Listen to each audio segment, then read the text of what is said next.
할렐루야. 10월 9일 주일 예배에 참여하신 모든 성도님 주님의 이름으로 환영합니다. 오늘 전거받을 말씀은 풀어놓아 가게 하라는 제목으로 본문의 말씀은 요한복음 11장 우리 32절에서 우리 45절까지 말씀입니다. 우리 함께 합독하시겠습니다. 마리아는 예수께서 계신 곳으로 와서 예수님을 뵙고 그 발 아래에 엎드려서 말하였다. 주님, 주님이 여기에 계셨더라면 내 오라버니가 죽지 않았을 것입니다. 예수께서는 마리아가 우는 것과 함께 따라온 유대 사람들이 우는 것을 보시고 마음이 비통하여 괴로워하셨다. 예수께서 그들에게 물으셨다. 그를 어디에 두었느냐? 그들이 대답하였다. 주님, 와 보십시오. 예수께서는 눈물을 흘리셨다. 그러자 유대 사람들은 보시오, 그가 얼마나 나사로를 사랑하였는가 하고 말하였다. 그 가운데서 어떤 사람은 이렇게 말하였다. 눈먼 사람의 눈을 뜨게 하신 분이 이 사람을 죽지 않게 하실 수 없었단 말이요. 예수께서 다시 속으로 비통하게 여기시면서 무덤으로 가셨다. 무덤은 동굴인데 그 어귀는 돌로 막아 놓았다. 예수께서 돌을 옮겨 놓으라 하시니 죽은 사람의 눈이 마르다가 말하였다. 주님, 죽은 지가 나흘이나 되어서 벌써 냄새가 납니다. 예수께서 마르다에게 말씀하셨다. 내가 믿으면 하나님의 영광을 보게 되리라고 내가 내게 말하지 않았느냐. 사람들이 그 돌을 옮겨 놓았다. 예수께서 하늘을 우러러 보시고 말씀하셨다. 아버지, 내 말을 들어주신 것을 감사드립니다. 아버지께서는 언제나 내 말을 들어주신다는 것을 압니다. 그런데도 이렇게 말씀을 드리는 것은 둘러선 무리를 위해서입니다. 그들로 하여금 아버지께서 나를 보내신 것을 믿게 하려는 것입니다. 이렇게 말씀하신 다음에 큰 소리로 나사로야 나오느라 하고 외치시니 죽었던 사람이 나왔다. 손발은 천으로 감겨 있고 얼굴은 수건으로 싸매어 있었다. 예수께서 그들에게 그를 풀어주어서 가게 하여라 하고 말씀하셨다. 마리아에게 왔다가 예수께서 하신 일을 본 유대 사람들 가운데서 많은 사람이 예수를 믿게 되었다. 아멘. 네, 오늘 이 말씀 가지고 풀어놓아 가게 하라. 부제 제목으로는 내 죽음의 지침서라는 제목을 함께 달 수가 있습니다. 우리가 인생을 사는 가운데 풀기 어려운 세 가지 숙제가 있습니다. 첫 번째는 여러분 허무의 문제입니다. 헛되고 헛된 인생을 왜 살아야 하고 어떻게 살아야 하는가, 바로 그 문제입니다. 그래서 성경은 헛되고 헛되다, 모든 것이 헛되다, 여러분 이렇게 말을 합니다. 두 번째 문제는 모순의 문제입니다. 모든 사람이 선을 좋아하는데 실제로 악이 온 세상에 퍼져 있다는 것입니다. 여러분, 악의 도도한 강이 내 인생의 한복판을 이렇게 흐르고 있다는 사실입니다. 그래서 여러분, 사도 바울이 그 사실을 발견하고 깜짝 놀라서 오라, 나는 공고한 사람이다. 이 사망의 몸에서 누가 나를 건져내랴, 이렇게 이야기했던 것입니다. 세 번째로의 중요한 문제는 생과 사의 문제, 삶과 죽음의 문제입니다. 정말 산다는 것이 무엇을 의미하고 죽음 이후가 어떻게 펼쳐질까, 바로 그 문제가 우리에게는 가장 큰 문제입니다. 사람들이 죽음을 두려워하는 가장 큰 이유는 죽음이 끝이 아닐 것 같다라는 그 생각을 가지고 있기 때문에 그렇습니다. 죽음으로 모두가 끝나면 인생은 간단합니다. 죽음이 두려운 것은 죽음이 끝이 아니라는 것을 잘 알기 때문에 그렇습니다. 그러면 죽음 저편의 생명은 어떻게 전개가 되었을까? 그것이 우리로 하여금 큰 고뇌에 빠지게 합니다. 근데 여러분, 성경은 분명히 이야기하기를 히브리서 9장 27절에 보면은 사람이 한 번 죽는 것은 정해진 일이요 그 뒤에는 심판이 있습니다. 죽음이 인생의 끝이 아니라 그 다음에 하나님의 심판이 기다리고 있다라는 것이 우리를 괴롭게 합니다. 내 인생의 마지막 성적표가 전체가 개봉되는 바로 그 날이라는 것입니다. 사실 인생의 3대 문제 가운데 마지막 문제만 해결이 잘 되면은 앞에 두 문제는 자동적으로 여러분 그 해답을 찾고 해결이 가능하다는 것입니다. 주님께서 죽음을 해결하는 귀한 열쇠로, 힌트로 주신 귀한 말씀이 오늘 이 본문에 기록이 되어 있습니다. 우리가 이 말씀에 귀를 기울였어요. 나의 죽음의 귀한 지침서로 삼게 되는 시간 되기를 바랍니다. 우리가 살다 보면은 계획하는 일들이 잘 풀리는 경우들도 있지만은 난관을 맞이하여서 굉장히 큰 어려움을 겪는 경우들도 참 많습니다. 그래서 여러분 인생 경험이 오래된 분들은 이렇게 일들을 이렇게 관망하며 잘 기다리며 인내하며 버티지만은 인생의 경험이 없는 젊은이들은 큰 스트레스를 받게 됩니다. 인생은 모두에게 예외 없이 잘 풀리기도 하고요. 묶여 깊은 난관에 처하는 경우들도 참 많습니다. 하나님의 자녀된 성도들조차도 묶여서 난간에 빠지면은 판단력이 흐려집니다. 그래서 여러분 묶이지 않으려고 몸부림을 칩니다. 몸에 마비 정세가 있으면은 자유롭게 움직이지 못하고 묶여버립니다. 때로는 여러분 재정적인 어려움에 처하면은 돈의 인생이 묶여버립니다. 그래서 여러분 서로의 관계가 틀어져서 교류가 끊어지면은 그냥 외톨이가 되어져 버리고요. 질병에 걸리면은 삶에 막대한 지장을 여러분 그렇게 초래하게 되어집니다. 우리 모두가 태어날 때부터 묶인 상태로 태어났습니다. 왜 이렇게 묶인 상태로 태어났는가? 주범이 누군가? 바로 첫사람 아담의 범죄로 에덴 동산에서 쫓겨남으로 바로 이 묶임이 시작이 되었다는 것입니다. 그 이후에 태어난 아담의 후손 모두는 죄에 묶이게 되었습니다. 묶인 것 중에 최고의 것을 하나 꼽으라고 하면은 바로 우리에게 찾아오는 죽음입니다. 우리 모두는 죽음의 포로가 되어 살 수밖에 없다는 것입니다. 그리고 죽음으로 돌아가는 질병과 또 재난과 또 스트레스를 겪으며 살 수밖에 없는 그런 운명에 처하게 되었습니다. 그런데 예수 그리스도께서 이 땅에 오셔서 우리들을 그 결박에서 해방시켜 주셨고요. 묶인 우리에게 자유를 안겨 주셨다는 것입니다. 할렐루야. 사도 바울은 갈라디아서 5장 1절에 보면은 그리스도께서 우리를 해방시켜 주셔서 자유를 누리게 하셨습니다. 그러므로 굳게 서서 다시는 종살이의 멍에를 매지 마십시오. 라고 갈라디아 교회 성도들을 향해 말했습니다. 또 히브리서 2장 15절에 보면은 일생 동안 죽음의 공포 때문에 종노릇하는 사람들을 해방시키기 위함이었습니다. 라고 말씀하십니다. 또 주님께서 이사야스를 인용하신 내용이 바로 누가복음 4장 18절에서 19절에 기록이 되어 있습니다. 주님의 영이 내게 내리셨다. 주님께서 내게 기름을 부으셔서 가난한 사람에게 기쁜 소식을 전하게 하셨다. 포로된 사람들에게 해방을 선포하고 눈먼 사람들에게 눈뜸을 선포하고 억눌린 사람들을 풀어주고 주님의 은혜의 해를 선포하게 하셨다라고 말씀하셨습니다. 그러므로 예수 그리스도는 묶인 자를 풀어주고 눌린 자에게 자유를 주고 매인 자를 해방시키기 위해 우리에게 보냄을 받으셨다는 것입니다. 하나님은 우리의 묶인 것을 풀어주시는 분이시다는 것입니다. 마가복음 7장에 보면은 기먹고 말하지 못하는 사람이 주님께로부터 고침받는 그 내용이 기록이 되어 있습니다. 주님께서 그 중증장애를 앓으며 일으킨 그 별 소망이 없이 살던 그를 연민과 긍휼의 눈으로 보시면서요, 유명한 한마디를 하셨습니다. 바로 아람어로 에바다라는 말입니다. 바로 그 뜻은 열려라는 그런 뜻입니다. 여러분, 열려라는 주님의 이 외침에 듣지 못하던 그의 귀가 열렸고요, 말하지 못하던 그의 입술이 뚫려버렸다는 것입니다. 자, 이것을 마가복음 7장 34절 35절에는 이렇게 기록하고 있습니다. 하늘을 우르르 탄식하며 그에게 이르시되 에바다 하시니 이는 열리라는 뜻이다. 그의 귀가 열리고 혀에 맺힌 것이 곧 풀려 말이 분명하더라. 그는 들을 수 있게 되었고 말할 수 있게 되었습니다. 완전히 닫히고 묶였던 그 결박을 주님이 풀어주셨던 것입니다. 자, 오늘 본문은 주님께서 죽음에 묶였던 자를 풀어주시는 놀라운 사건이 기록이 되어 있습니다.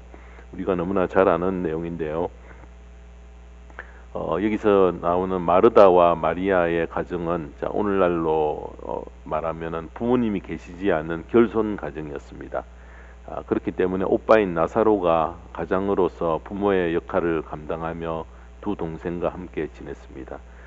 이 가정은 주님과 특별한 그런 관계를 맺고 있던 그런 가정이었습니다. 여러분, 주님이 주로 갈릴리에서 활동하시다가 예루살렘을 방문하실 일이 있으면은 꼭 내려오셔서 누구 집에 머무신 신세를 지셨는가 하면은 바로 이 나사로 집에 신세를 지었습니다. 그렇기 때문에 아주 유대 관계가 깊고 서로 허물 없이 여러분 그렇게 지내는 그런 사이였습니다. 근데 어느 날 이 나사로가 중풍에 걸린 것을 알고 마리아와 마르다는 급히 사람을 보내어서 주님 좀 빨리 와주십시오 도움을 요청했습니다. 자, 그러나 주님께서 곧바로 오시지 않았고요. 결국 나사로는 주님이 오시기 전에 죽었고, 나사로가 죽은 지 나흘이 지나서 주님께서 나타나셨기 때문에 두 자매의 마음속에는 주님을 향한 원망과 섭섭함이 가득 차 있었던 것을 우리는 짐작할 수 있습니다. 마리아가 주님을 향해 가졌던 원망의 마음을 32절은 이렇게 밝힙니다. 주님이 여기에 계셨더라면 내 오라버니가 죽지 않았을 것입니다 하고 안타까워했습니다. 주님께서 불쌍히 여기는 마음으로 그를 어디에 두었느냐라고 말씀하시자 이 두 마리아와 마르다는 주여 와서 보옵소서 이렇게 말을 합니다. 이 말은 이미 끝났습니다. 보십시오. 죽은 지 나흘이나 되어서 냄새가 나지 않습니까?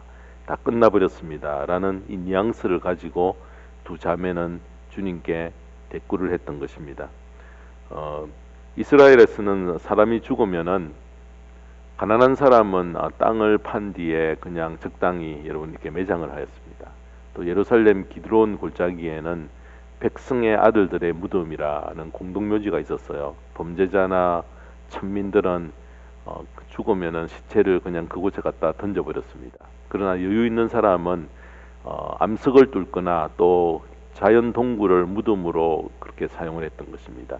자, 무덤의 입구는 돌로 막아 언제나 열고 닫을 수 있게 그렇게 해놓았고요. 그 안에는 돌로 만든 긴 의자를 이렇게 설치하여서 죽은 자의 시체를 그 위에 이렇게 안치를 해두었던 것입니다.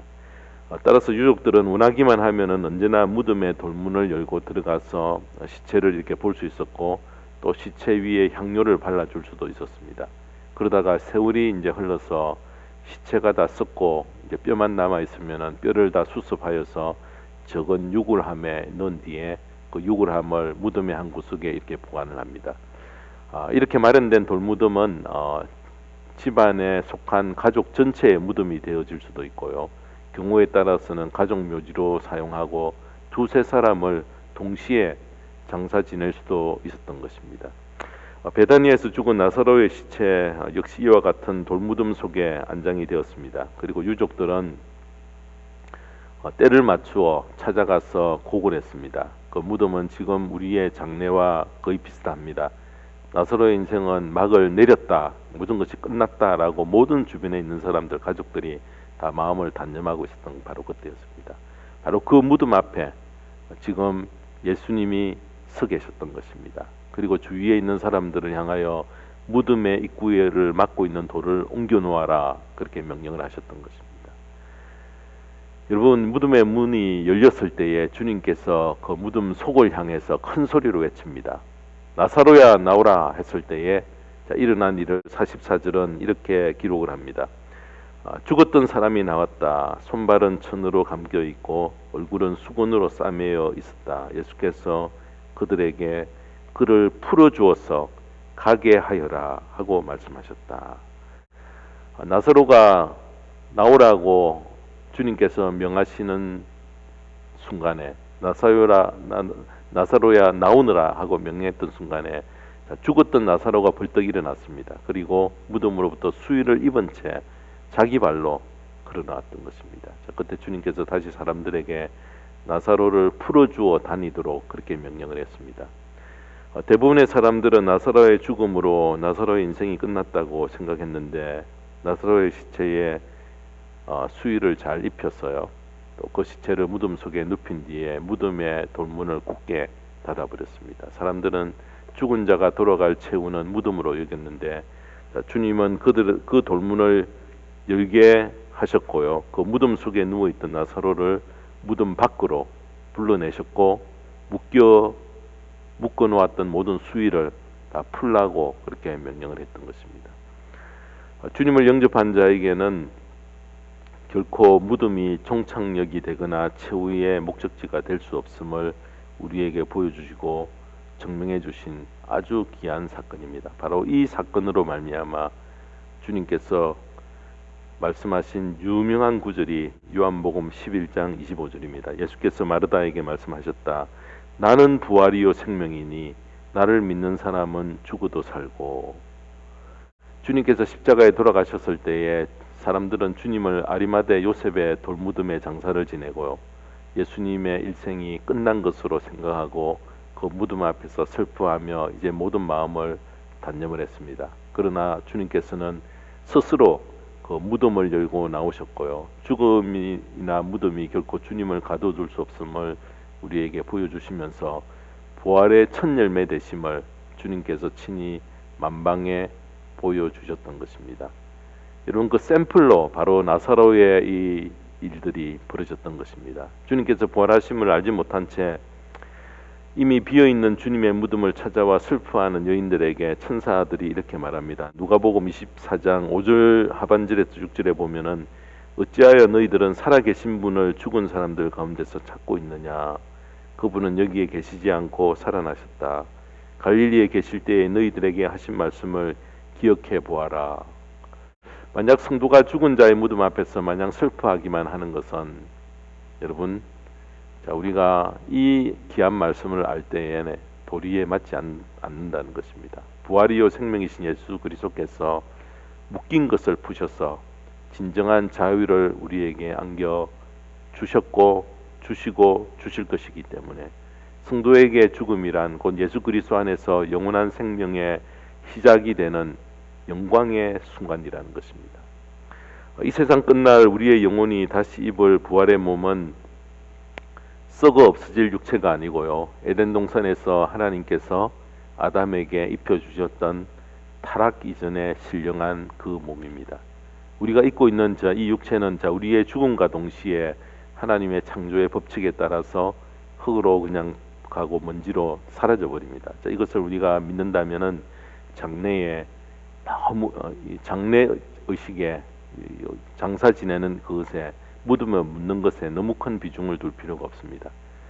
그래서 여러분, 우리의 죽음에 대한 생각을 차분히 정리하여 우리 모두 죽음의 결박에서 자유하여 영원한 자유인으로 살게 하신 것 너무나 감사를 합니다. 그저께 지난주에 그 김동길 교수님이 세상 떠나면서 자기의 시신을 연세대 의료원에 이렇게 기증하라 그렇게 한 것을 보면은 바로 이런 성령에 기초한 그런 마음으로 그런 결단을 하신 것으로 알고 있습니다. 살아 생전에 열심히 주님을 섬기다가 주님이 부르시는 날 우리의 영혼은 영원한 주님의 품에 안기고 썩어질 육체는 깨끗하게 흙으로 돌아가서 자연의 일부로 되돌아갈 뿐입니다. 그러므로 죽고 남겨진 몸에 대해서 우리가 지나치게 의식하거나 흔적을 남기려고 하는 그런 생각은 구원의 벅찬 감격과 참된 자유를 오히려 누리지 못하게 만들 수 있다는 것입니다. 우리의 선조 세대는 장래에 큰 비중을 두고 신경을 아주 많이 썼습니다. 그런데 여러분, 주님께서 44절에 손발은 천으로 감겨 있고 얼굴은 수건으로 싸매어 있었다. 예수께서 그들에게 그를 풀어주어서 가게 하여라. 그렇게 말씀하신 것은 더 이상 묶이지 않고 결박되지 않는 자유의 삶으로 옮겨가라 라는 그 의미가 이 속에 포함이 되어 있습니다. 예수님께서 말씀하시기를 돌을 치우도록 명령하신 다음에 43절에 보면은 이렇게 말씀하신 다음에 큰 소리로 나사로야 나오느라 하고 외치시니, 나사로가 나흘이 지나 썩어 부패된 냄새를 풍기며 나사로가 수의를 입은 채로 어정어정 걸어 나왔습니다. 이 상황을 목격한 사람들의 느낌이 어떨까요? 여러분, 매우 두려웠을 것입니다. 아마 몸에 전율이 쫙 흘렀을 것 같습니다. 사랑하는 성도 여러분, 이 장면을 우리가 사실로 받아들일 수 있겠습니까? 저는 정말 믿습니다. 여러분, 만약 우리가 이것을 사실로 믿지 못한다고 하면은 요한복음에 기록되어 있는 다른 사건도 우리가 사실로 받아들일 수 없다는 것입니다. 우리 주님은 무에서 말씀으로 천지를 창조하셨고요, 흙으로 사람을 빚으신 하나님이시기 때문에 흙으로 돌아가기 이전 상태의 썩은 몸을 다시 재창조하여 나사로를 살리는 일은 전혀 여러분 어렵지 않는 그런 일입니다. 저는 이렇게 생각합니다. 정말 이미 죽어 썩어가던 나사로를 주님께서 살리셨고, 자, 이분이 나와 같이 계시고 이분이 내 인생의 주인이라고 하면은 얼마나 영광된 그런 일입니까? 갑자기 제 삶 가운데 모든 두려움과 걱정이 확 사라지는 것을 마음속으로 느낍니다. 썩어져가는 나사로를 살리셨던 주님이 바로 내 인생의 주인이시라는 것입니다.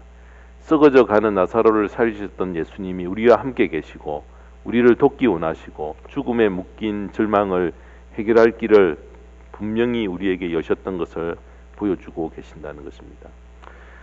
어떤 분은 말하기를, 자, 이 순간에 예수님께서 나사로의 이름을 부르셨던 것은 참 잘하신 일이다, 이렇게 이야기를 합니다. 왜냐하면 만약 나사로의 이름을 부르지 않고 무덤에 있는 자여 나와라 했다고 하면은 모든 무덤이 다 열렸을 것입니다. 왜냐하면 예수님께서 요한복음 5장 28절 29절에 이렇게 말씀하십니다. 이 말에 놀라지 말아라. 무덤 속에 있는 사람들이 다 그의 음성을 들을 때가 온다. 선한 일을 한 사람은 부활하여 생명을 얻고 악한 일을 한 사람은 부활하여 심판을 받는다. 자, 그래서 언젠가 무덤에 있는 사람 모두 다 주의 음성을 듣고 일었을 때가 온다고 분명히 말씀하고 계십니다. 자, 그때가 지금은 아닙니다. 자, 그 순간 주님은 나사로 한 명만 살리시기를, 바로 그 순간에는 나사로 한 명만 무덤에서 살려내기를 한 샘플로, 모델로 우리에게 보여주셨던 것입니다. 나사로가 살아났지만은 나사로가 영원히 산 것은 아닙니다. 나사로는 다시 죽어 지금 나사로도 무덤에 묻혀 있습니다. 그러나 언젠가 주님께서 큰 목소리로 우리를 부르실 때가 온다는 것을 우리는 압니다. 여기에 관해서도 사도 바울은 데살로니가 전서 4장 16절에 이렇게 기록합니다. 주님께서 호령과 천사장의 소리와 하나님의 나팔 소리와 함께 친히 하늘로부터 내려올 것이니 그리스도 안에서 죽은 사람들이 먼저 일어나고 그 다음에 살아남아 있는 우리는 그들과 함께 구름 속으로 이끌려 올라가서 공중에서 주님을 영접할 것입니다. 휴거를 이야기합니다. 할렐루야. 자, 우리의 죽음이라는 것이 인생의 끝이 아닙니다. 자, 우리보다 먼저 가신 분들, 안타깝게 세상을 떠나 헤어진 분들을 우리는 다시 만날 때가 반드시 우리에게 찾아온다는 것을 말씀합니다. 자, 그리고는 어떤 일이 벌어집니까? 요한계시록 21장 3절 4절에 보면은 보아라, 하나님의 집이 사람들 가운데 있다. 하나님이 그들과 함께 계실 것이요 그들은 하나님의 백성이 될 것이다. 하나님이 친히 그들과 함께 계시고 그들의 눈에서 모든 눈물을 닦아 주실 것이니 다시는 죽음이 없고 슬픔도 울부짖음도 고통도 없을 것이다. 이전 것들이 다 사라져 버렸기 때문이다. 우리는 이런 날을 소원하면서 살아갑니다. 성도에게 주어진 특권입니다. 이것은 막연한 소원이 아닙니다. 2000년 전에 주님께서 세상에 오실 초림이 예언되어 있어서 역사적으로 분명히 주님이 오신 것이 사실로 인정을 한다고 하면은 예수님께서 언젠가 다시 오시리라는 이 예언도 분명히 미래에 확실히 일어날 일이라는 것입니다. 예수님께서 2000년 전에 부활하신 것이 사실이라면은 우리도 언젠가 부활할 것이 분명한 사실입니다. 우리는 이 날을 소원하며 살아갑니다. 주님께서 우리와 함께 계시고 우리의 눈에서 모든 눈물을 닦아주시고 죽음이 없고 슬픔도 없고 울부짖음도 고통도 없는 이 날을 소원하며 기대하며 우리는 살아가야 할 것입니다. 이 사실은 공상소설도 아니고요, 죽음에 대처하는 성경의 가장 정확한 지침서입니다. 그래서 여러분, 나의 죽음에 대해서 고민할 때에 이 귀한 지침서를, 항상 이 말씀을 여러분들이 기억하시기 바랍니다. 이 일은 2000년 전에 시작이 되었고 지금도 계속 진행되고 있음을 믿으시길 바랍니다. 아직 완성되지 않았지만은 지금도 주님께서 살아계셔서 우리의 눈에서 눈물을 닦아 주실 것이고요, 슬픔을 제거해 주실 것이고 울부짖음을 없이 하여 주실 것이고 고통을 제거하여 주실 것입니다. 그리고 우리가 주님의 이름으로 손을 얹고 기도할 때에 치료의 역사를 나타내 주실 것입니다. 초림으로 오신 주님을 믿을 뿐만 아니라 앞으로 장차 오실 주님만 믿을 뿐만 아니라 지금 우리가 살고 있는 이 시대에 똑같이 역사하셔서 지금도 똑같이 행하시는 하나님을 믿는 믿음을 가진 성도님 되시기를 주님의 이름으로 축원합니다. 사랑하는 성도 여러분, 자, 지금 어떤 속박이나 위협이 여러분에게 괴로움을 주고 있습니까? 자, 이 시간 가만히 귀를 기울여 보십시오. 주님께서 지금 우리 모두를 부르고 계십니다. 자, 그분을 바라보십시다. 그분은 모든 속박에서 우리를 벗어나게 하여 자유를 주시려고 우리 이름 한 분 한 분을 부르고 계신다는 것입니다. 자, 우리를 죽음과 무덤에서 풀어놓아 자유케 하시는 주님께서 만반의 준비를 다 갖추고 계십니다. 자, 우리가 성경에 기록된 죽음에 도달하는 정확한 로드맵을 알고요, 장차 맞이할 죽음의 귀한 지침서로 우리가 이 말씀을 삼으면서 진정으로 진리가 나를 자유케 하는 삶을 살아갈 수 있습니다. 자, 이제 우리 모두 본문 43절에 자신의 이름을 넣어 읽고 우리가 설교를 마치겠습니다. 시작. 이렇게 말씀하신 다음에 큰 소리로 은수야 나오느라 하고 외치시니. 기도하겠습니다. 하나님 아버지, 오늘 내가 살고 있는 이 세상은 죄로 말미암아 묶여진 인생을 사는 분들이 참으로 많고, 묶여진 일들이 우리 주변에 너무나 난무합니다. 성경에 있는 사실도 믿고 예수님께서 다시 오시리라는 것도 우리가 믿지만은, 지금 살아서 역사하시는 하나님께서 현재 살아계셔서 나의 삶 가운데 역사하시는 하나님과 주님을 우리가 의심하고 혹시 살아가고 있지 않는지 돌아보게 하시고, 만약 믿지 않는다면은 내가 회개하게 하시고 주님을 현재의 주님으로 우리가 믿고 받아들일 수 있는 그 자리에 나가기를 원합니다. 하나님 아버지, 주님께서 이미 죽어 썩어가는 나사로를 2000년 전에 다시 한번 살리셨던 그것을 보여주셨는 그 엄청난 기적 앞에 우리가 할 말을 잃게 하시고, 2000년 전에 나사로를 살리셨던 주님의 능력이 지금도 똑같이 역사하여서 내 가운데 역사하시고 나를 위하여 역사하시는 그 일들이 일어나고, 장차 이제 우리가 모든 삶을 마치고 죽음 가운데서 무덤에서 일어날 일들이 똑같이 재현될 것을 믿고 그 나의 죽음을 준비하는 그 귀한 자리에 나가는 저희들 되게 인도하여 주시옵소서. 감사드리며 예수님의 이름으로 기도드리옵나이다. 아멘.